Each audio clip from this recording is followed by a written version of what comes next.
আমাদের বিএনপির vice chairman, কেন্দ্রীয় বিএনপির ভাইস চেয়ারম্যান।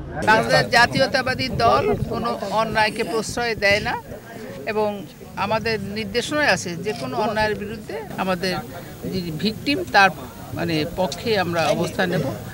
আজকে যে ঘটনা, এরকম ঘটনায় যেই দোষী হোক তারা আমরা কারো আত্মীয় কি স্বজন কি দল এটা আমরা দেখব।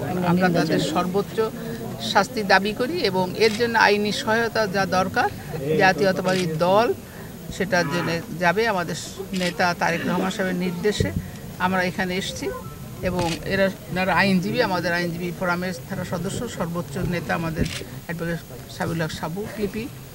তো আমরা তাদেরকে সহায়তা দেব আইনি এবং তাদেরকে আমরা আশ্বস্ত করেছি তারা যেন কোনো হুমকির কাছে নত না হয় এবং যে কোনো সময় অসুবিধা হলে আমাদের জানাবে। আমরা তাদের প্রতি সর্বাত্মক সহযোগিতা দেবো এবং আমাদের কোনো আইনজীবী জাতীয়তাবাদী দলের স্পষ্ট নির্দেশ আছে আসামিদের পক্ষে দাঁড়াবে না, এটাই হলো আমাদের বক্তব্য। আমরা চাই অপরাধীর শাস্তি হোক। ভিশনের ফুলঝুরি মেগা অফারে ফ্রি কিনলেই পাচ্ছেন 16 পিসের আকর্ষণীয় গিফট বক্স একদম ফ্রি।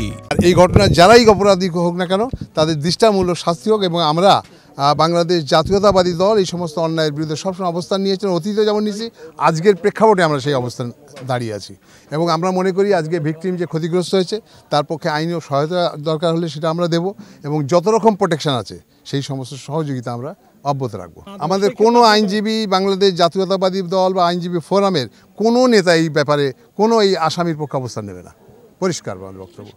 আমরা তাদের বিরুদ্ধে বরঞ্চ আমরা ভিকটিমের পক্ষে আমরা থাকবো।